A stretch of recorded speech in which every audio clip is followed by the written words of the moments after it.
Muhammad di film nih, terus digambar nih. Misal digambar nih kok biasanya kan diburem-burem ya, kalau difilmkan itu tidak ditampakkan wajahnya karena memang tidak bisa ditampakkan. Kalau seandainya ditampakkan orangnya, artisnya itu misal ya kurang ganteng ya.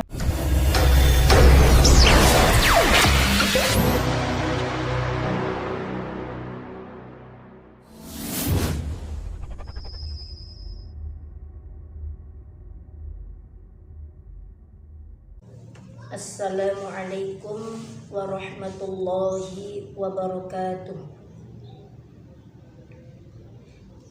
Bismillahirrahmanirrahim.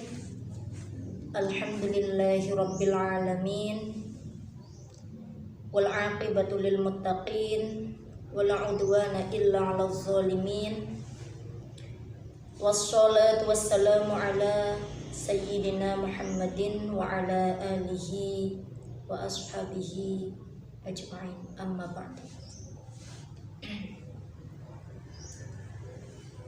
Sini kita akan mencoba mengkaji tentang kitab yang menjelaskan tentang kisah-kisah atau sejarah yang diambil dari hadis.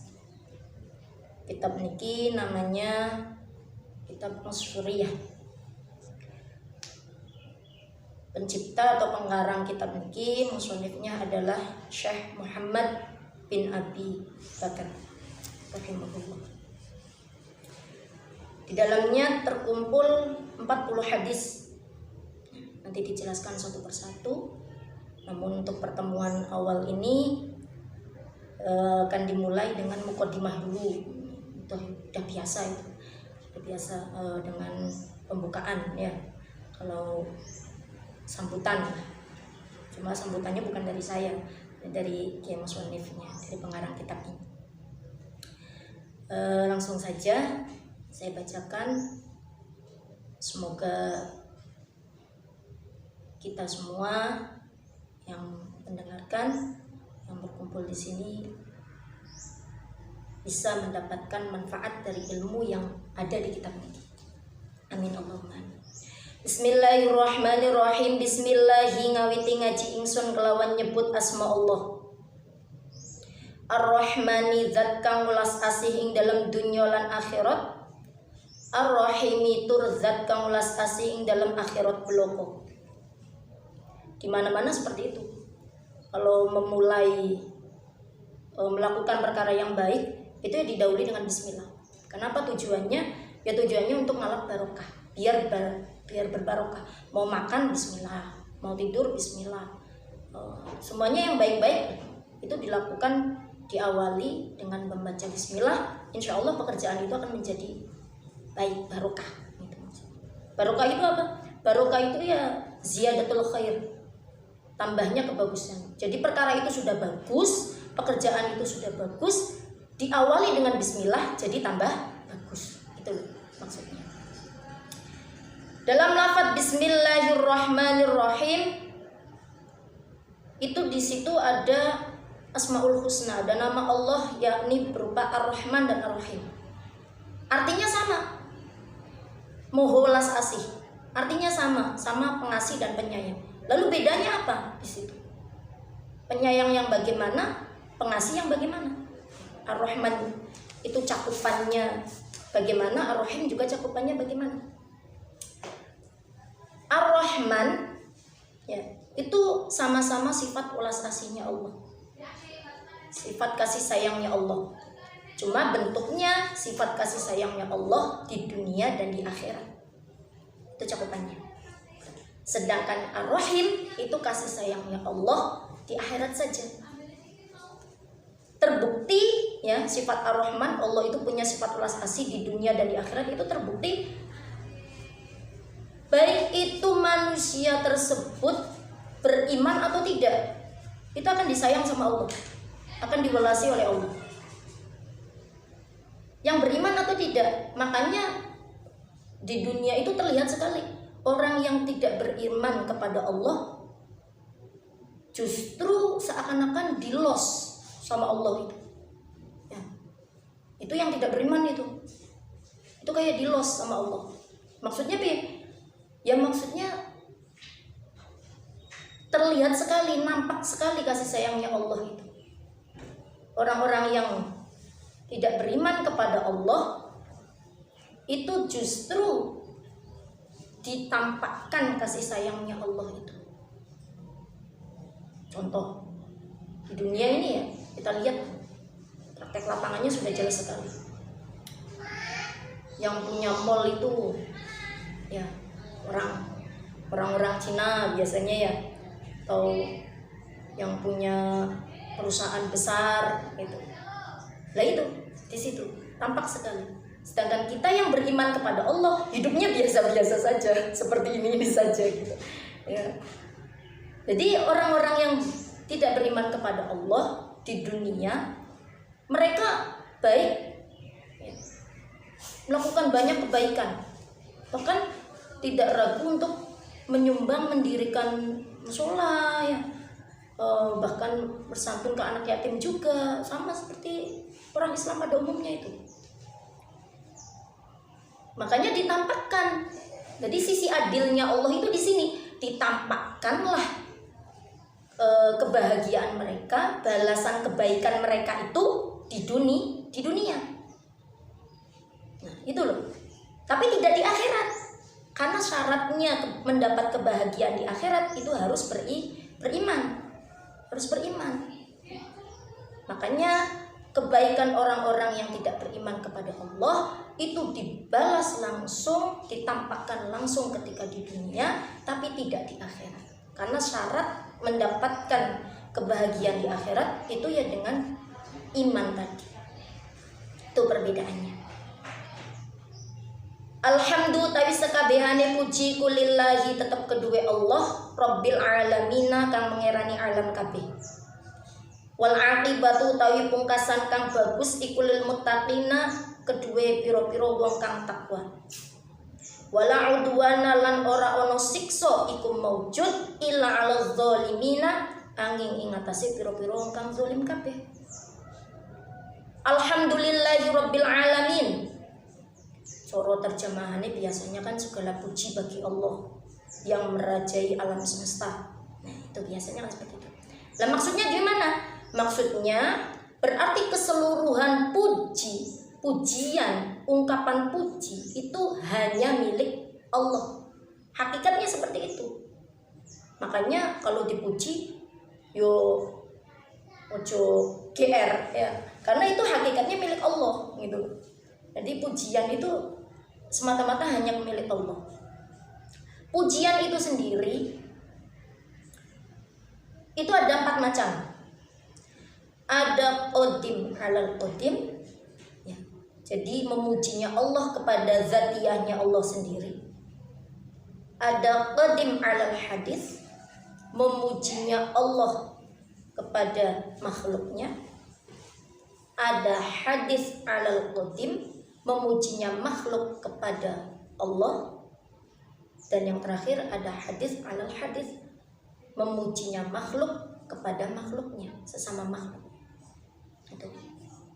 Ya. Memujinya Allah kepada zatiyahnya Allah sendiri, itu jelas. Semuanya dijelaskan di dalam Al-Qur'an itu ya. Innani anallahu la ilaha illa ana fa'budni wa aqimis sholata lidzikri. Kata Allah, sungguhnya aku adalah Allah, tiada Tuhan selain aku. Itu kata Allah. Fa'budni, maka sembahlah aku. Wa aqimis sholata, dan lakukanlah sholat lidzikri, untuk mengingatku. Nah, jadi cara mengingat Allah itu ya dengan menyembah Allah tadi. Ya, dengan melakukan sholat. Itu salah satu cara manusia atau hamba berinteraksi, berkomunikasi dengan Tuhannya itu di dalam sholat, untuk mengingat Allah. Nah, di situ pujian Allah terhadap dzatiyahnya Allah sendiri. Ada lagi yang kedua, qadim alal hadis, memujinya Allah kepada makhluk. Contoh, ya ini yang dawuhnya Allah di dalam Al-Qur'an. Seperti wa innaka la'ala khuluqin azim. Itu memujinya Allah kepada Nabi Muhammad.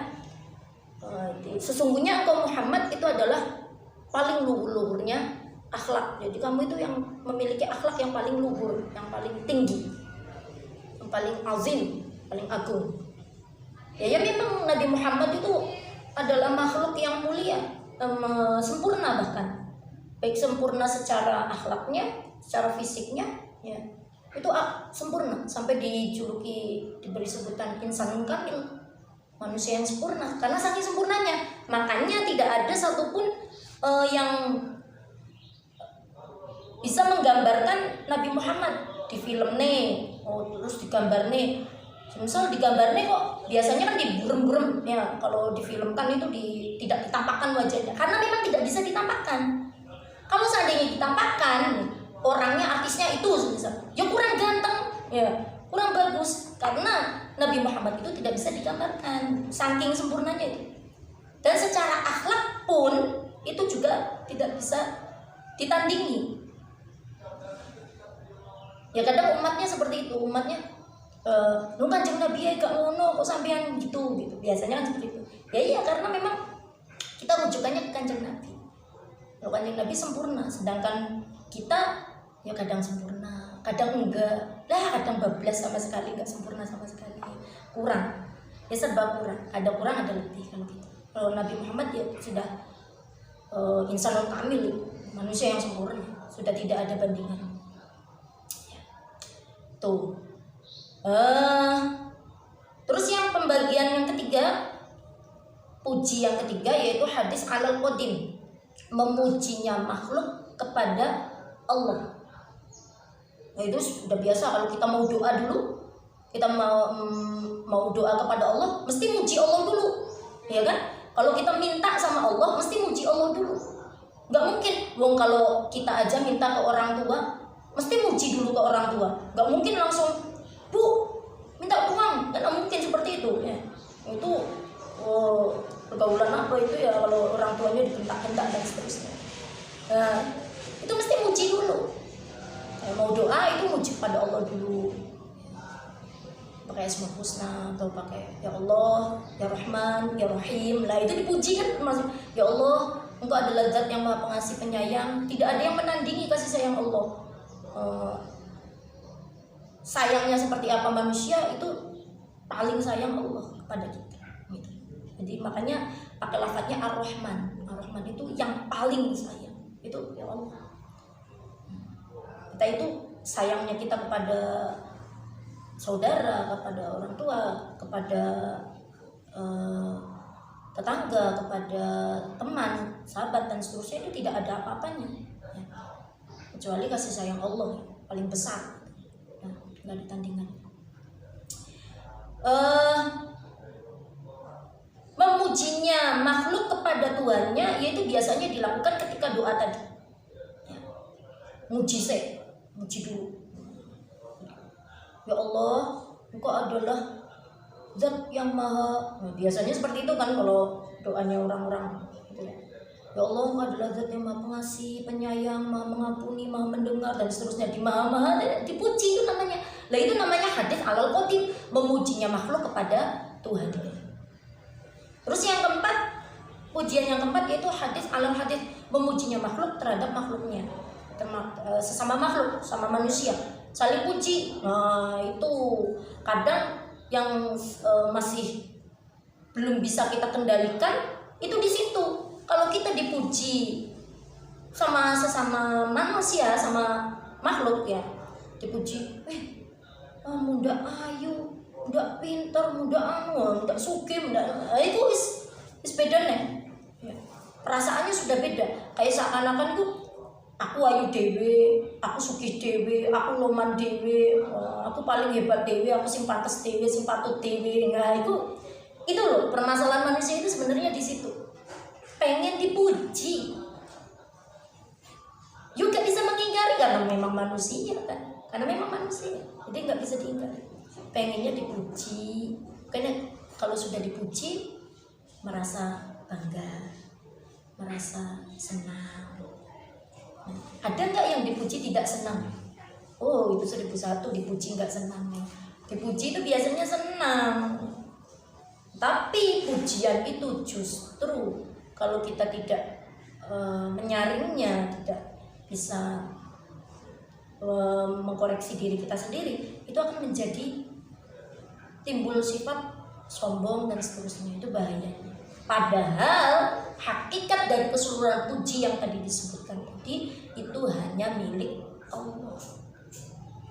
Kayak kamu dipuji, kok munda sugih, kok munda ayu, kok munda pintar, itu hakikatnya kepintaran yang dimiliki, atau kecantikan wanita yang dimiliki, atau kekayaan manusia yang dimiliki, itu hakikatnya hanya milik Allah. Karena alhamdulillahi, karena segala puji itu hanya milik Allah. Itu hakikatnya ya. Nah, terus lagi, akibatul lil muttaqin wala udwana illa 'alal zalimin. Itu jelas. Jadi semoga mengharapkan bagi orang-orang yang bertakwa itu husnul khotimah, dan bagi orang-orang yang zalim itu jelas akan mendapat siksa Allah, itu ya jelas ya. Wassolatu utawi tambah rahmat ta'zim iku ala khairi khalqihi, muga tetep ing atase bagus-baguse makhluke Allah, rupane Muhammadin kanjeng Nabi Muhammad sallallahu alaihi wasallam, wa alihi lan muga tetep ing atase keluargane kanjeng Nabi ajmaina halis kabehane. Itu mukadimah. Wa ba'du lan ing dalem sakwise maca bismillah hamdalah sholawat serta salam. Nah, ini perkataannya mulai ini ya. Perkataan Kiai Muswanifnya atau dawuhnya Kiai Muswanifnya ini dimulai dari sini. Mukadimahnya, pembukaannya. Fa innal abda mongko temen setuhune kawula al mudniba kang ngakoni dosa, rupane Muhammad bin Abi Bakrin, Syekh Muhammad bin Abi Bakar, rahmatullahi utawi rahmate Allah, utawi kulasane Allah, iku alaihi muga tetep ing atase Syekh Muhammad bin Abi Bakar. Ba'da tuli khaudihi ing dalem sakwise suwine lusure Syekh fi bahri dzunubi ing dalem segorone dosa wal asyani lan maksiat, khobarnya inna fa innal abda al mudniba Muhammad bin Abi Bakrin tadi iku tolaba nyuprih sapa Syekh, nyuprih ridho rahmani ing ridone zat kang moho welas asih. Tujuan awal mengarang kitab ini ya, Syekh Muhammad bin Abi Bakar tadi itu memohon ridho Allah. Ini patut loh ditiru, karena kebanyakan kita kalau beramal itu tidak ridho Allah, tidak mengharapkan ridho Allah, tidak lillahi ta'ala. 1001 itu yang lillahi ta'ala itu. Loh, kalau sekolah saja, misal sekolah tinggi biar jadi apa kan gitu ya, ya sudah beda itu. Jadi tujuan awal kita harusnya itu tolaba ridho rahman itu tadi, mengharapkan ridho Allah, melakukan apa saja itu ben disenengi Gusti Allah. Ridho itu apa sih? Ridho itu seneng, Gusti Allah seneng. Jadi Gusti Allahnya seneng. Jadi yang diharapkan oleh Syekh di sini, pengarang kitab ini, yang pertama itu adalah ridho Allah, mengharap ridho Allah. Kan habis diridhoni, kalau orang kok sudah disayang, sudah disukai, sudah diridhoi, itu biasanya minta apa saja dituruti, ya kan? Wong namanya suka, kalau Allah sudah suka sama kita, kita minta apa saja itu dituruti, gitu loh maksudnya. Gampangannya seperti itu. Tujuannya lagi wa mukhalafatas syaitani. Mukhalafatas syaitani itu ataf pada tolaba itu, tolaba ridho rahman. Wa mukhalafatas syaitani lan ing nulayani setan. Wis ben kediam setan lawan setan. Wan najata lan ing selamat minan nironi saking piro-piro neraka. Tujuannya selamat dari neraka. Ya jelas ya. Apalagi statusnya seperti kita masih biasa. Wong ini yang sudah syekh alim alamah saja masih mengharap itu ibaratnya, apalagi kita. Ini mengharap selamat dari neraka. Waddukhula lan ing manjing fidaril janani ing dalem desone piro-piro swarga. Pengen kita masuk ke surga ya. Pengen. Terus kita sampai berapa lama di sana? Pertanyaannya. Surga, neraka itu di dalam Al-Quran dijelaskan kholidina fiha, kekal di dalamnya. Kalau yang sudah masuk di dalamnya itu kekal di dalamnya. Loh, kok kekal? Bukannya yang punya sifat kekal itu Allah? Ya, Allah wujud, tidak bako. Nah, Allah itu kekal. Lagi kok neraka, surga neraka kekal? Ini gimana sebenarnya? Apa suatu saat surga neraka itu hancur atau gimana? Nah, ini loh. Padahal ada daunnya Allah kan, kullu syai'in halikun illa wajah. Kullu syai'in, setiap sesuatu itu halikun, rusak, illa wajah, kecuali Allah. Tapi ternyata dengan kehendaknya Allah, Allah itu mengecualikan salah satunya surga dan neraka. Itu akan kekal selamanya. Jadi siapa saja yang masuk ke surga tadi, ya selamanya akan kekal di sana. Dengan segala fasilitas yang ada. Ada nggak yang tidak mungkin di surga? Nggak ada. Semuanya ada di situ. Terjamin itu ya. Semuanya ada di situ. Dan kekal di dalamnya. Cuman perbedaannya, kekalnya Allah, perbedaannya dengan surga neraka ini loh, sama-sama kekal.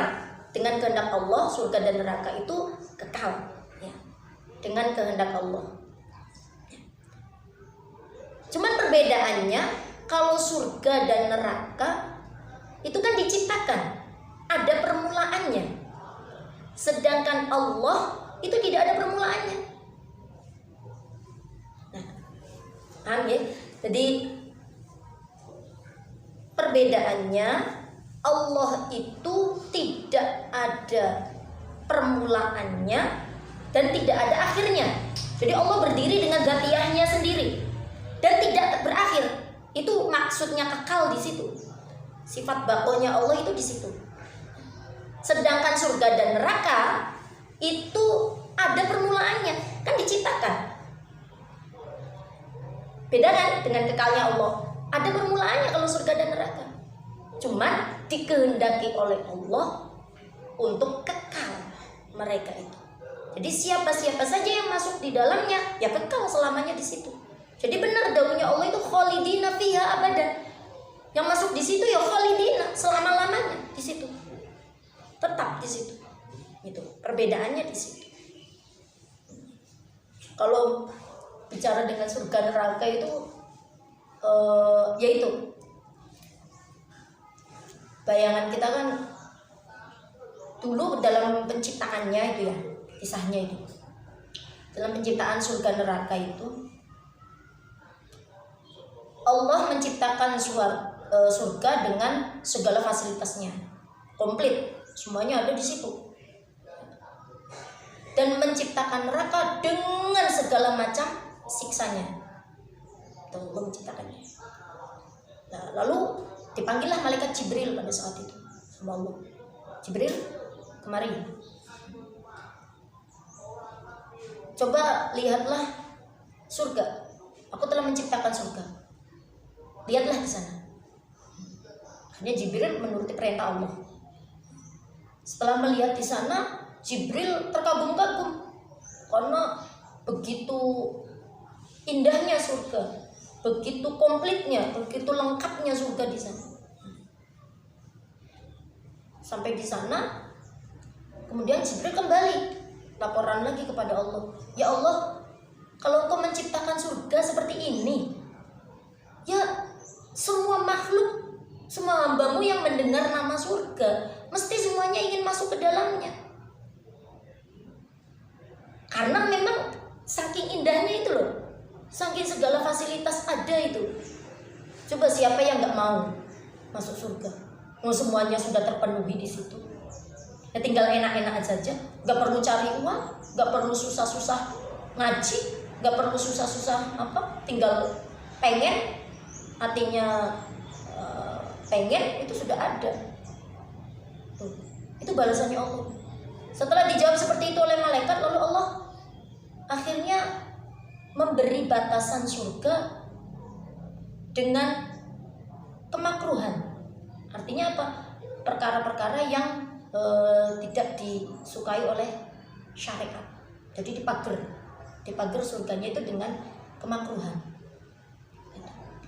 Setelah itu ya sudah, Jibril, lihatlah neraka, kata Allah, lihat neraka. Lalu dilihatlah neraka. Oh, di situ menakutkan sekali keadaannya itu, karena segala macam bentuk siksaan di dalam neraka itu ada. Segala macam, tidak terkecuali, itu ada.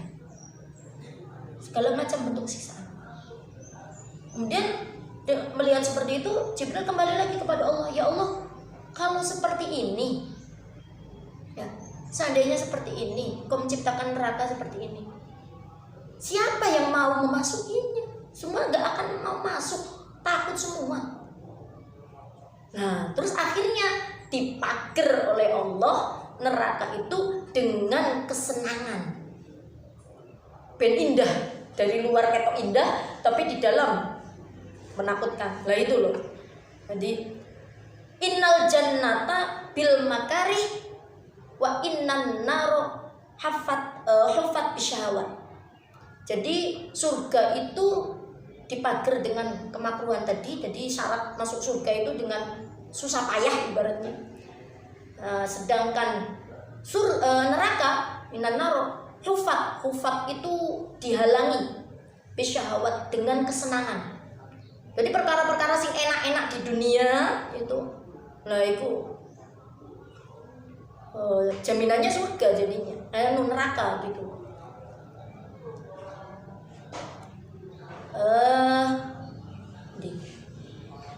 Walam tasmah lan ora meruhake lahu kedue syekh opo nafsune syekh suluka sabilil amani ing ngambah dalan aman. Ghairu anna wing sa'liyane syekh iku wajada nemu sapa syekh fi hadisi khairil insani ing dalam hadise bagus-baguse manusia. Jadi mendengar satu riwayat ya, yang didawuhkan oleh Kanjeng Nabi, termotivasi syekh ini, termotivasi ingin mengumpulkan hadis-hadis Nabi. Betul. Sahibil mu'jizati, Nabi Muhammad tadi, khairul insani tadi, sahibil mu'jizati kang anduweni piro-piro mu'jizat, al-burhani dalil atau pertondo ana wing temen setubune khairul insan iku kala dawu sapa khairul insan dawu ngene, man jama'a arba'ina haditsan fa huwa fil afwi wal ghufran. Jama'a man utawi sopone wong iku jama'a ngumpulake sapa man arba'ina ing 40 apane hadisan hadise fa huwa mongko utawi man iku fil afwi ing dalem pangapura wal ghufran tegese pangapura. Siapa yang mengumpulkan 40 hadis maka dia dalam naungan ampunan Allah. Itu maksudnya seperti itu. Dari sini, dari hadis ini ya, akhirnya Syekh Muhammad bin Abi Bakar itu termotivasi ingin mengumpulkan 40 hadis ini. Itu makanya dirangkumlah, dibuatlah kitab Ushuriyah ini, di mana mengumpulkan 40 hadis itu loh, karena termotivasi hadis itu. Jadi kalau beramal itu lewat motivasi dulu nggak masalah sebenarnya ya, nggak masalah. Kayak santri biasanya itu jadi rajin jamaah, rajin deres, rajin ngaji, itu karena termotivasi. Termotivasi apa? Ya kalau nanti nggak jamaah, nggak deres, takut ditakzir, takut dihukum. Itu kan motivasi, salah satu motivasi kan ya. Nah, sebenarnya kalau beramal itu tingkatan kita loh, tingkatan status manusianya kita ini termotivasi dulu nggak masalah. Jadi mengharap dulu ben masuk surga. Nah, biasanya anak-anak kecil kan dibilangin, yang baik, engkau pengen masuk surga, gak boleh nakal, engkau cuma merokok loh. Biasanya kan seperti itu anak-anak kecil itu dia. Ya termotivasi surga dan neraka nggak masalah. Tapi kalau sekelas kayak sufi, ya orang sufi itu sudah itu tingkatannya sudah beda dengan statusnya kita. Ada ceritanya itu dari salah seorang sufi wanita, salah satunya yakni Robiah Al-Adawiyah. Itu seorang sufi. Yang namanya sufi itu gimana sih? Sufi wis sudah tidak doyan dunia, wis gak lihat dunia, itu namanya sufi. Gak pengen ini, gak pengen dadi ngono, piye enggak. Wis biasa gitu. Pokoknya yang diingat ya Allah gitu kalau ini namanya sufi. Pada suatu saat Robiah Adawiyah itu berjalan dengan membawa obor di tangannya, di tangan satunya itu membawa obor api, yang satu lagi membawa air. Nah, malam-malam itu berjalan. Di tengah perjalanan bertemu dengan seorang, Robiah, kamu ndak kemana? Kata seorang tersebut. Jawabnya Robiah, saya mau ke neraka. Loh, mau apa ke neraka? Saya mau menyiram api neraka agar tidak ada lagi orang-orang yang beribadah karena takut neraka. Makanya nerakanya mau disiram sama Robiah. Nah, itu sekelas sufi ya. Dan terus itu air buat apa? Api itu buat apa? Kok membawa api? Saya mau ke surga. Mau ke surga untuk apa? Untuk membakar surga agar tidak ada lagi orang yang beribadah baru biasanya menantu baru sholat di sampingnya mertuanya. Ya tujuannya ben dilihat mertuanya itu. Ya sudah biasa itu. Ya manusia biasa. Itu. Ya bedanya itu. Jadi memang manusia itu ada tingkat-tingkatannya. Fajama'al abdu arba'ina hadisan bil asanid al-muttasilah ila Nabi alaihi salam an masyayikh muqtarin wal aimatul kabair wallahu a'lam bishawab. Semoga sampai sini dulu, semoga apa yang saya sampaikan bermanfaat dan tidak hanya kita mengkaji ini, mendengarkan, tapi juga bisa memanfaatkannya. Sebab yang namanya ilmu manfaat itu adalah tidak sekedar mendengar, tidak sekedar bicara, tapi juga mengamalkan. Itu yang namanya ilmu manfaat. Meskipun yang didapat dari ngaji kesimpulannya itu cuma sedikit misalnya, tapi diamalkan, itu berarti ilmu yang sedikit itu manfaat namanya. Itu namanya ilmu manfaat. Sekian dari saya. Allahumma fiqh wa naqtarid. Assalamualaikum warahmatullahi wabarakatuh.